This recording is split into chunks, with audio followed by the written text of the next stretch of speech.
¿Qué tal amigos? Qué bueno que están aquí junto con nosotros en Punto de Encuentro, dando inicio a esta sexta entrega en Oraciones Maestras en la Biblia. Qué bueno que están junto con nosotros porque tenemos un contenido genial.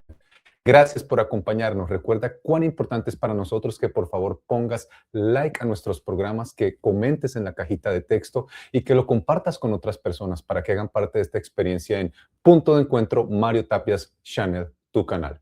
Hoy tenemos un tema interesantísimo y sigue teniendo que ver, por supuesto, en cómo nosotros podemos construir diálogo, narrativa, relato, conversación con Dios y cómo encontramos ese modelo a través de las Sagradas Escrituras. Así que sean bienvenidos a este tema tan interesante. Dios, ¿se te olvidó quién eres? ¿Y quién dijo eso? Moisés. ¿Puede acaso un hombre hablarle a Dios en esas circunstancias y con ese tono? ¿Acaso Dios es olvidadizo y tiene problemas de memoria? ¿Acaso a Dios hay que recordarle cuáles son los compromisos que ha hecho previamente? ¿Acaso a Dios hay que hablarle en ese tono para que Dios entonces no se haga el de la vista gorda o quizás el loco?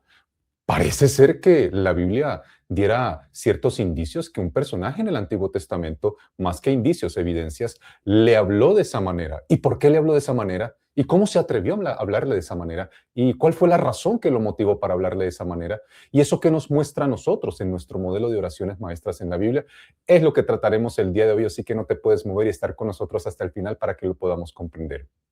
Moisés dice, Dios, acuérdate quién eres, no quedes tú tan mal frente a tus enemigos. Pues miremos entonces cómo hacemos la introducción el día de hoy para nuestra temática.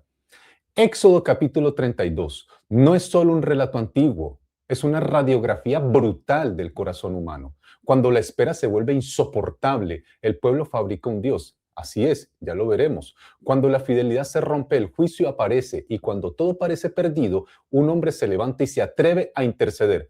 Nada más y nada menos que Moisés, el gran legislador del pueblo hebreo. El texto avanza en tres momentos explosivos, importantísimos, que necesitamos tener en cuenta. Número uno, cuando la fe no aguanta más o se debilita o no estaba bien fortalecida, el ídolo sí lo hace, sí se fortalece. Número dos, cuando Dios dice enough, basta, hasta aquí llegamos, el juicio se enciende. Y número tres, cuando un hombre se interpone y Dios decide cambiar la historia. Parece ser que alguien se metió entre el juicio y Dios, le recordó a Dios ciertas cosas. Vaya sorpresa, solo el hecho de decir le recordó a Dios suena extraño, pero parece ser que la narrativa lo pone en esos términos. Así que quédate porque lo que viene es interesantísimo. Miremos nuestro primer punto.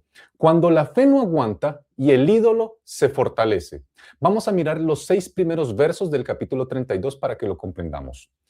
Cuando la fe no aguante y el ídolo se fortalece, la demora de Moisés se convierte en ansiedad colectiva. Está recibiendo la ley de Yahvé en la cumbre del Sinaí y el pueblo está totalmente enloquecido en la parte de abajo, o más bien con una ansiedad bastante fuerte, y quieren que aparezca en algún momento ese Dios que tantas veces se les ha revelado a través de los actos providenciales, y se les ocurre una idea que es fatídica. Van a representar a Dios a través de un becerro. Y ahí es donde comienza un problema terrible. El pueblo entonces exige un Dios visible. No niega a Yahvé en teoría. Es decir, no están negando su existencia. Lo que quieren es representarlo de alguna manera y, por supuesto, su imaginario, la idiosincrasia, la cultura y la religión de la cual provienen, que han sido provistos y que han sido influenciados por casi 2 siglos, y no es un poco más, por supuesto, les da la idea fatídica para que tomen esa mala decisión. Pero reemplaza su presencia por una figura manipulable, que este es el punto bastante interesante. La idolatría surge como solución inmediata a la incertidumbre. ¿Por qué el ser humano es proclive a tratar de ponerle a Dios formas, figuras, contextos o cualquier otro tipo de elemento o herramienta? Porque cuando nosotros le damos una forma, una figura, una estructura a Dios de manera particular o específica, cualquiera sea la que queramos darle, podemos entender desde nuestra perspectiva psicológica que podemos manejarlo, porque le vemos forma muy cercana a como somos nosotros. Parece ser que en la Biblia Dios renuncia de manera categórica, además porque pareciera que es intransmisible su omnipresencia, su potencia, su poder, su divina presencia, y decide decirle al hombre, no te atrevas a hacer imagen ni ninguna semejanza de mí. No hay manera que tú puedas representarme. Si yo decido humanarme y estar junto contigo es una decisión mía, no porque tú me representes a través de tu estructura ni mental, ni la corporeidad que tiene, ni mucho menos de animales. No te hagas imagen de mí. No intentes controlarme. Soy un Dios que estoy fuera del control y del alcance de la mano humana, que está pervertida por el pecado. Al contrario, soy yo el que los tengo al alcance de tiro de piedra y de mi mano para poder ayudarlos. Así que darle una imagen a Dios implica que ellos quieren tener algún elemento con el cual lo puedan manipular. Vamos a ver qué nos sigue diciendo aquí la escritura. Miremos.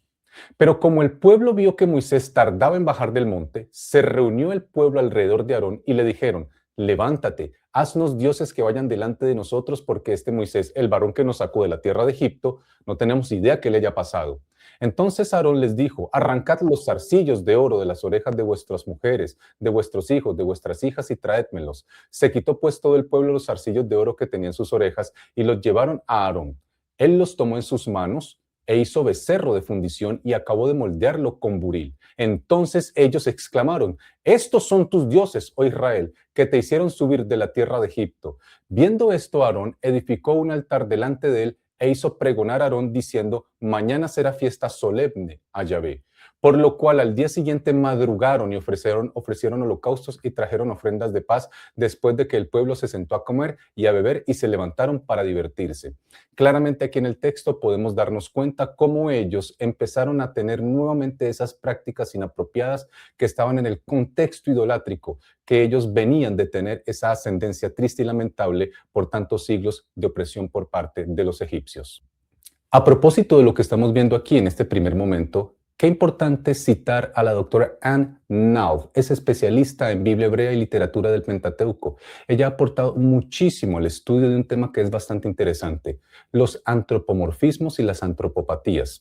Bueno, ese es un tema que quizás volvamos a tratar otro tiempo después. Digo brevemente qué es un antropomorfismo. Es la idea de que el ser humano es el que le pone una estructura humanoide o física a Dios, porque se supondría que Dios no la tiene. Así que Dios no tiene oreja, no tiene nariz, no tiene brazos, no tiene corporeidad, según se menciona en la teología clásica.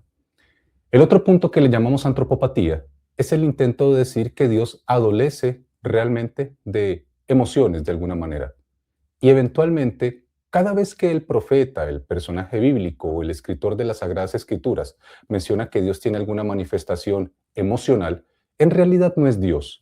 Es el hombre el que le está imponiendo sus emociones para tratar de transmitir una idea para Dios o para los hombres de parte de Dios. En realidad se llama impasibilidad. Dícese de aquella incapacidad que tiene un ser o una criatura de poder ser reactivo a una emoción o a un estímulo. En ese caso, Dios no tendría forma corpórea, según dice esta teoría. En ese caso, Dios tampoco él tendría emociones. Antropopatía son emociones prestadas de los autores bíblicos, se supondría.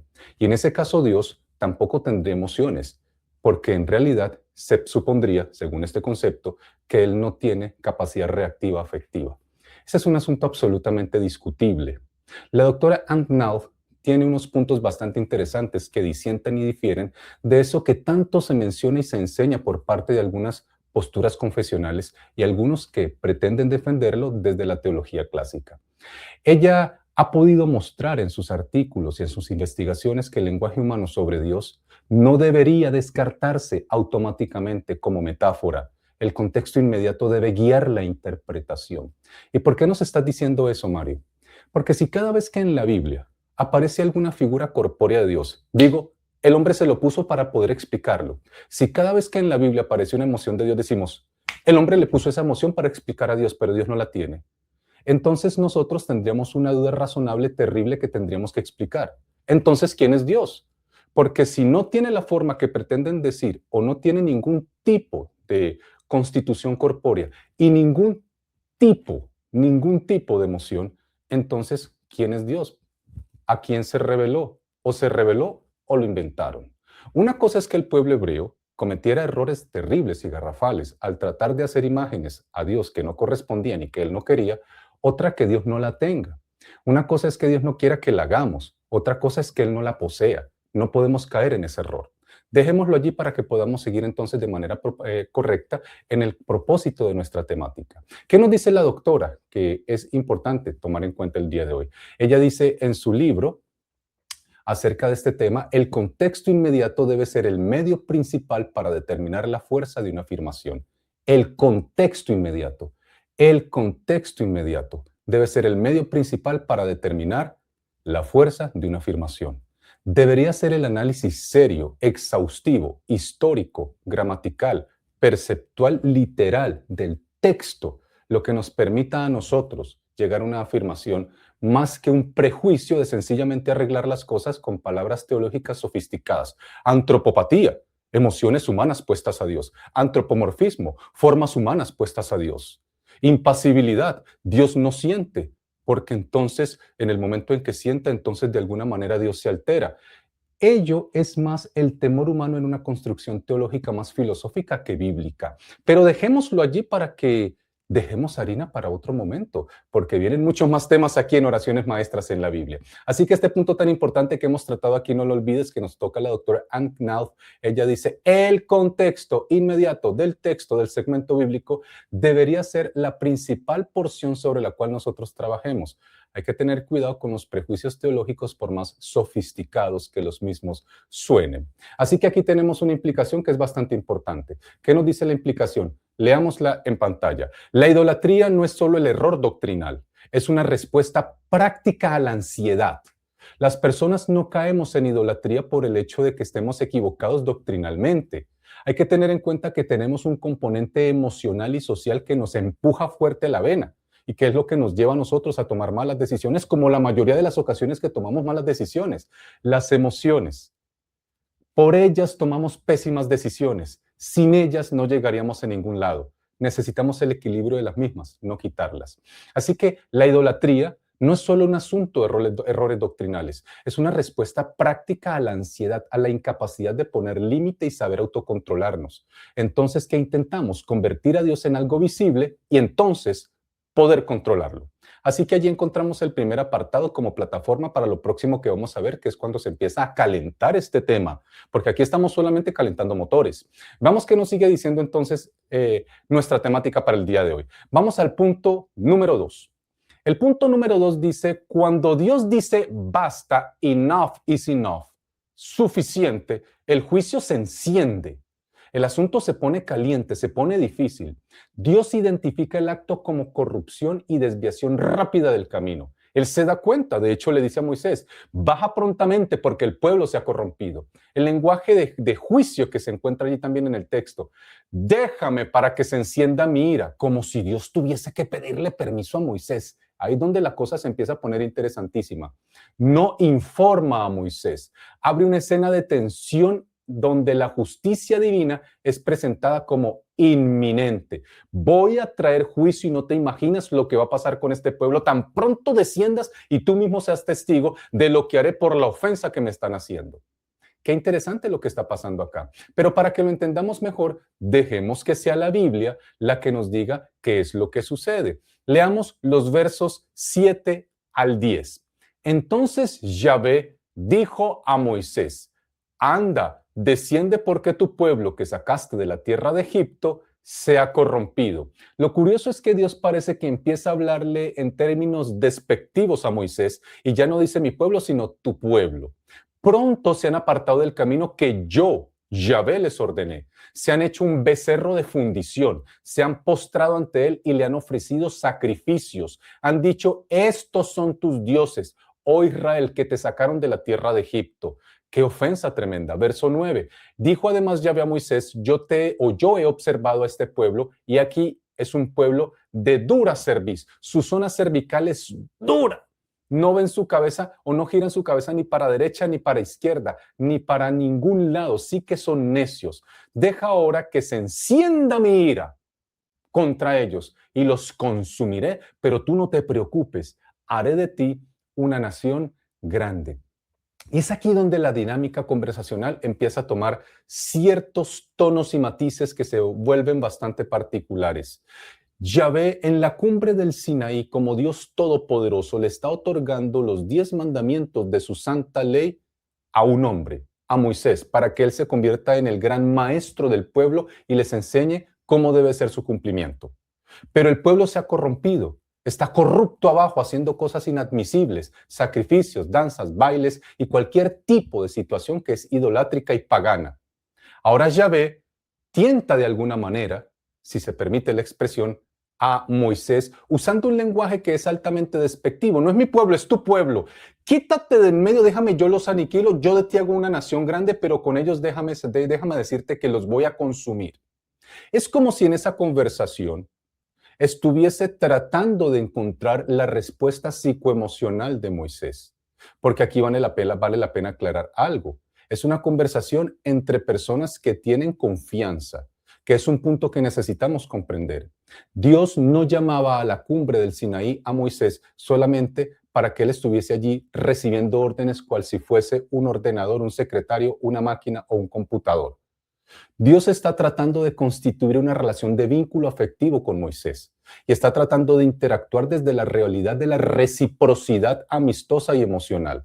Así que le habla en términos absolutamente naturales como un ser humano lo puede entender. Aquí es importante que tengamos en cuenta algo. Dios le está hablando a Moisés en los términos como ustedes y yo, como Moisés también en ese momento se entenderían con una persona. Si bien es cierto, Moisés sabe que está hablando con el Dios Todopoderoso, hay puntos donde nosotros no podremos desarrollar una relación completamente funcional, honesta, recíproca, en situaciones equitativas, si yo siento que todo el tiempo el que está frente a mí me amedrenta, me intimida y no me permite ser yo. Así que cuando Dios habla con Moisés desde esta perspectiva, pareciera que lo que está tratando es de amenizar, darle un espacio de comodidad, que lo que haga es confortable, o sea, confortable para que Moisés pueda dialogar e interactuar con Dios. La conversación no está puesta en términos divinidad, Dios. La conversación está puesta en términos falibilidad humano. Por eso Dios le habla desde esa perspectiva. El problema es que a veces nosotros pensamos que Dios lo que está haciendo es que sencillamente se está mostrando sus limitaciones. No, Él no está mostrando sus limitaciones. Está mostrando que siendo Dios, Él decide, puede y se autolimita para poder aproximarse a la finitud, a la vulnerabilidad, a la incomprensión, a la torpeza, al problema de la dificultad comprensiva humana. Así que le permite a Moisés interactuar de tú a tú. Y para interactuar de tú a tú, tiene que hablarle en términos naturales a Moisés, no divinos. Así que entra en esa conversación, en esa diatriba. Quítate del medio, Moisés, voy a castigar al pueblo. No tienes ni idea de lo que voy a hacer. Yo haré de ti a alguien grande. Está conversando con él desde la naturalidad. Eso no le quita el manto de la divinidad. Lo que nos muestra es que Dios es absolutamente adaptativo y misericordioso cuando se refiere o cuando tiene que ver con tratar con sus criaturas. Lo hace por amor. Es un Dios maravilloso. Veamos ahora qué nos pudieran decir desde otra perspectiva, otro teórico o teórica que traemos el día de hoy. Y tenemos invitada a la doctora Lena Sofía Tinmeyer. Ella es erudita de Antiguo Testamento con énfasis en profecía, exégesis bíblica, interpretación judía y cristiana. Ella es reconocida por sus estudios sobre la representación de Dios, tanto en el Antiguo como en el Nuevo Testamento, la intercesión y la compasión divina con especificidad de estudio en el Antiguo Testamento. En el libro del Éxodo, en el capítulo 32, lo que intenta mostrar, y les presentaré a continuación la doctora Lena, es que se muestra la intercesión de Moisés no como solo un acto decorativo. El texto presenta a Dios abriendo un espaciecito para poder medir la respuesta humana. Es Dios creando vínculo, conversatorio, diálogo abierto en términos humanos, no en tanto diálogo divino. Moisés jamás lo hubiera podido entender y nunca hubiera podido constituir una conversación abierta como humano, porque ¿cómo se la va a sostener a un ser en totalidad perfecto y divino? A ver, ¿qué nos dice entonces la doctora Lena para que lo podamos entender bien? Ella dice lo siguiente. Ella dice, hay una fuerte sensación de que al pedir que lo dejen solo, Dios en realidad está animando a Moisés a interceder. Como que lo está empujando conversacionalmente. Quítate del medio, voy a castigar al pueblo, voy a hacer algo terrible contra ellos y contra ti haré algo, o más bien hacia ti haré algo bondadoso, misericordioso. Está tratando de que en la conversación también afloren las emociones, el sentir, el proceder, los principios, virtudes, fracasos o errores de Moisés. Quiero ver cómo tú vas a reaccionar a este estímulo. En última instancia, estoy dialogando contigo, Moisés, en términos humanos, no divinos. Y quiero ver tú qué me quieres decir al respecto. Así que se da ese permiso bastante interesante. ¿Cuál sería entonces la implicación de lo que vemos aquí? El lenguaje de juicio no cierra la relación. Ojo con ello, qué importante. Miremoslo nuevamente. El lenguaje de juicio no cierra la relación. ¿Qué nos dice? ¿Qué hace? Crea el espacio donde la intercesión puede ocurrir. Crea el espacio donde la intercesión puede ocurrir. Aquí lo pueden ver a mi lado. Perfecto. Crea el espacio donde la intercesión puede ocurrir. El hecho que Yahvé le diga a Moisés, voy a entrar en juicio contra un pueblo oprobioso, pagano, irrespetuoso, idolátrico, no lo está haciendo en realidad para cerrar la posibilidad de relación. Lo que está tratando de decir es que viene un juicio y necesito que tú también me demuestres cuál es tu capacidad de intercesión, de maniobrabilidad y de afecto al propósito y al objetivo que te he dado al guiar este pueblo. Quiero que me muestres qué eres capaz de hacer por ellos. Quiero saber si he puesto correctamente el líder. O quizás, yo ya lo sé. Quiero que tú te enteres si eres realmente ese líder. Al fin y al cabo lo sé todo, diría Yahvé, pero tú no lo sabes. Y quiero que tú mismo luego reacciones y hagas retroalimentación de esta conversación que tuvimos aquí, inducida de manera sabia, misericordiosa y también adaptada, para que tú luego digas, oye, pero ¿qué fue lo que hice? ¿Cómo fue que intercedí por ellos? ¿Cómo fue que dialogué por ellos? ¿Y yo cómo llegué ahí? Y descubras que estoy llevándote a constituir virtudes que no poseías antes, pero que las estás constituyendo y que las estás construyendo, perdón, gracias al vínculo, afecto y cercanía que ahora tienes junto conmigo. Qué interesante. Vamos entonces al punto número 3, que es donde se nos calienta el horno, se nos pone bastante complejo. Cuando un hombre se interpone, por supuesto, ¿qué hombre? Moisés. Y Dios decide cambiar la historia. Ahí sí que se pone color de hormiga. Dice lo siguiente, Moisés no se queda en silencio, por supuesto. Para nada. No suaviza el pecado, porque no lo está haciendo, pero tampoco abandona al pueblo.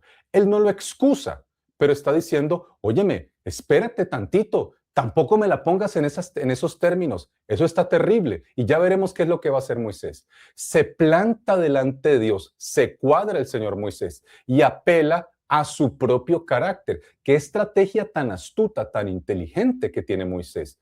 Él apela al carácter de Dios, apela a la dignidad divina, apela a la palabra que Dios ha empeñado, apela a su nombre, apela a su historia y apela incluso a las promesas patriarcales, Abraham, Isaac y Jacob. ¿Qué pasa, Señor? ¿Se te olvidó quién eres? Así como el título de nuestro tema. Qué importante desde esa perspectiva que lo entendamos. No es atrevimiento vacío, no es una respuesta al garete, no es una respuesta dada de improvisación, es una respuesta que él ya ha venido construyendo. Es intercesión del pacto en su forma más intensa. Es decir, que lo que viene en los siguientes versículos es extraordinario.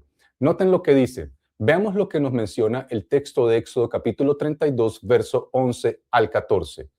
Pero Moisés suplicó en presencia de Yahvé, su Dios, y dijo, oh Yahvé, ¿por qué se ha de encender tu ira contra tu pueblo, al cual sacaste de la tierra de Egipto con gran poder y con mano fuerte? Si notamos lo interesante, si notamos que Moisés empieza a dialogar con profunda confianza con un Dios, que si él es puesto en la cumbre del Sinaí solamente cual títere sin cerebro, que solamente reciba órdenes sin ninguna capacidad de contestación, vínculo, cercanía, no es más que y perdónenme la expresión, un idiota útil en la cumbre de una montaña. Él no responde esto. ¿Él qué va a estar respondiendo esto? No tiene razón por la cual lo haga. Pero al contrario de lo que nosotros podemos pensar, Dios es absolutamente cortés, cercano y vinculante afectiva, espiritual, emocionalmente con los seres humanos. Se adapta a la realidad, le abre la brecha, le deja ver el espacio y la luz por la cual él pueda trabajar. Háblame con confianza, dialógame con honestidad. Es más, te doy una confianza a tal nivel que si necesitas aconsejarme, pues hazlo, porque el vínculo, la cercanía, el afecto, como tú y yo nos estamos tratando, es de amigos y te lo permito. No porque en realidad yo necesite que me hagas reconsiderar opiniones, ni porque me hagas reversar en mi sabiduría. Es que el ejercicio no es para mí, Yahvé sigue siendo Dios, dice él, yo seguiré siendo Dios. El ejercicio es para ti, en última instancia, el que estoy construyendo como líder es a ti. Y en el tiempo, las nuevas generaciones, cuando lean la palabra que yo les voy a revelar, que tú mismo empezarás a escribir, se rascarán la cabeza, se preguntarán qué pasó aquí, pero deberán entender, número uno, soy misericordioso, número dos, me adapto en los procesos, número tres, soy vinculante emocionalmente, número cuatro, doy permiso comunicacional y número cinco, escucho, no porque yo necesite recomendaciones, sino porque el que necesita entender que se puede acercar a mí sin objeciones, con amor y con permiso compasivo, eres tú. Acércate hoy tú, Moisés, pero mañana serán quienes escuchen esta historia por muchas generaciones y comprenderán que no soy un Dios soberbio, prepotente, orgulloso, punitivo, castigador, malévolo. Soy compasivo, misericordioso, adaptativo, bondadoso, amoroso y escucho a mis hijos que me digan lo que me tengan que decir e interactúo en su realidad. Qué hermoso es eso.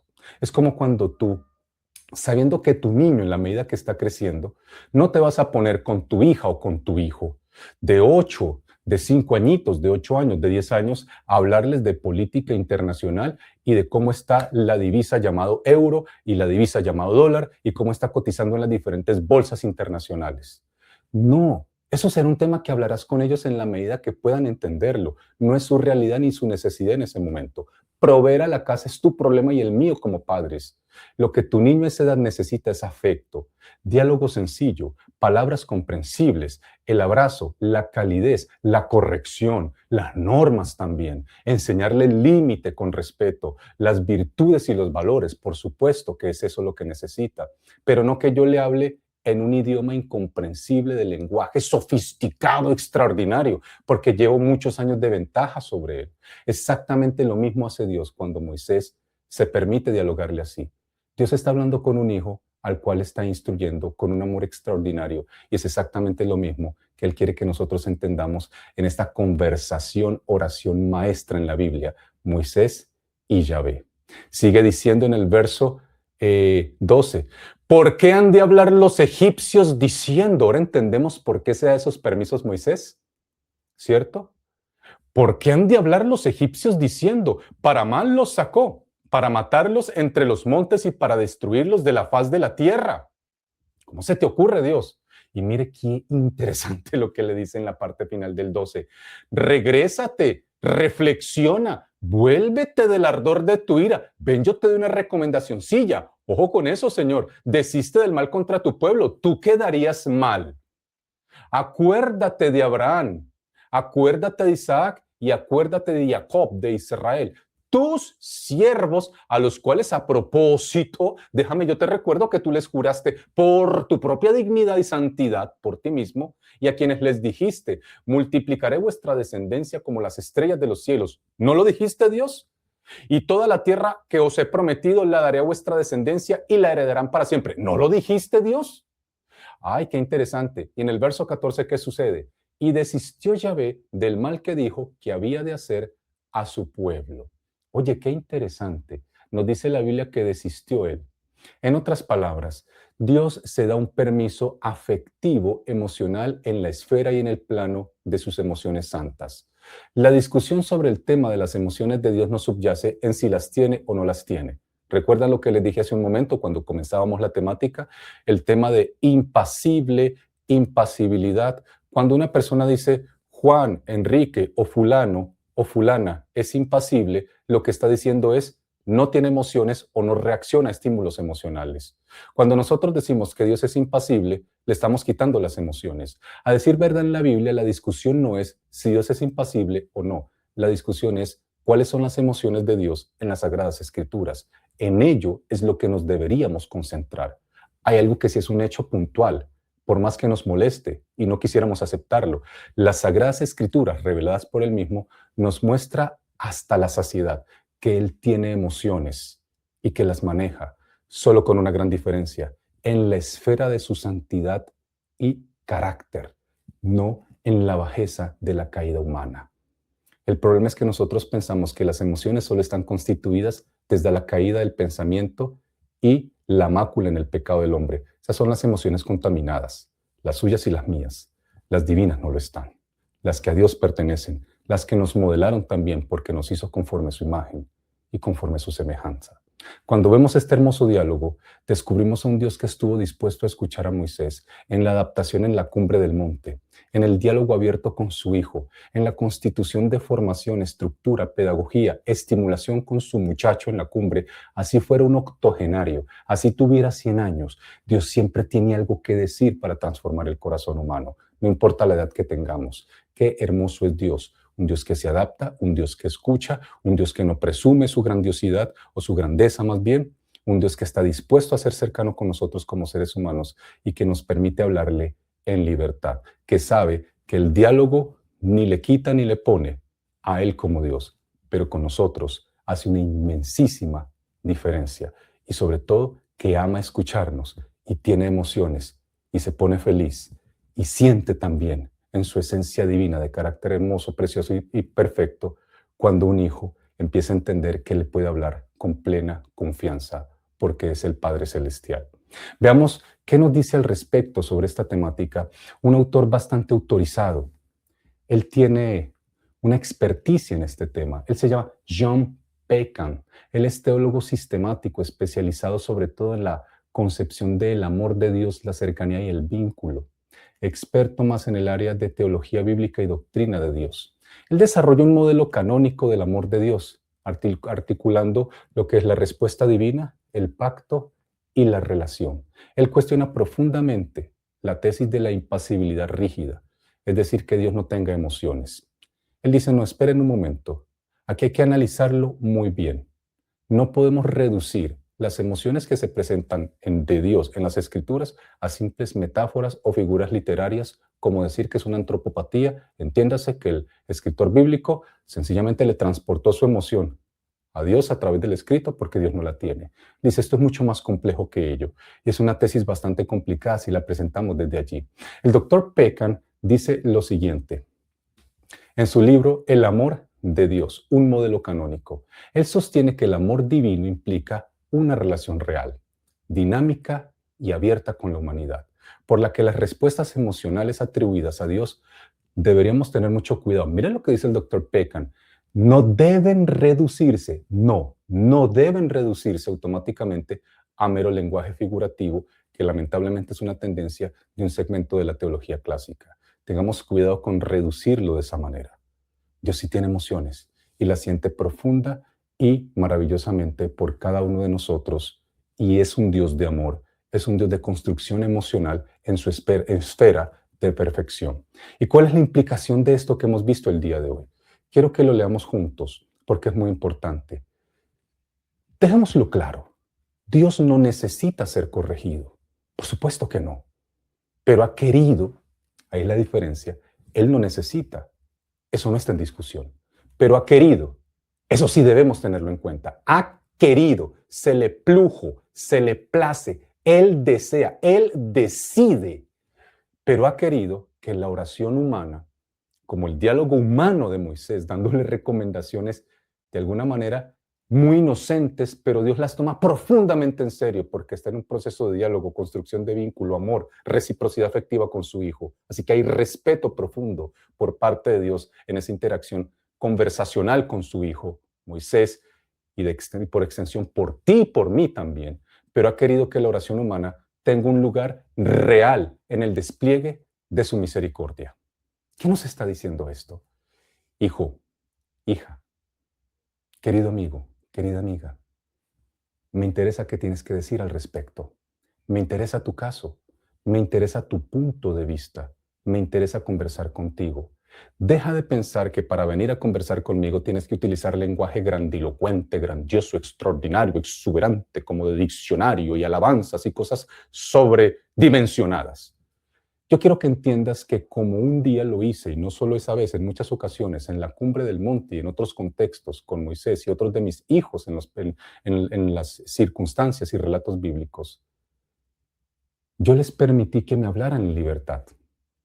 Yo les piqué la lengua para que me respondieran. Yo los llevé a constituir nuevas virtudes, valores, principios y pensamientos de liderazgo jamás pensados e insospechados, porque les permití que me hablaran en intimidad. Les dejé que me dialogaran. Incluso, Éxodo 32, mi hijo Moisés me dio consejos y recomendaciones. Quizás entendiéndolo en la dimensión de lo que soy yo, diría Dios, es ridículo. Obviamente, ¿quién me aconseja? Pero en realidad no lo es. No es ridículo, porque Moisés no está tratando de decirme a mí como Dios qué debo hacer. Moisés le está hablando a un amigo con el cual su corazón se está liberando, su dolor está dejando de estar oprimiéndolo, se está rompiendo, se está desligando de destruirlo.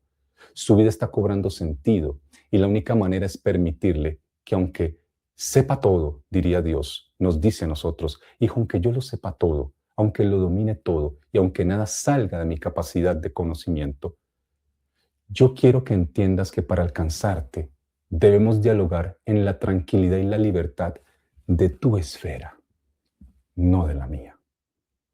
La mía está garantizada, diría Dios, dice Dios. La tuya, Mario, está en veremos.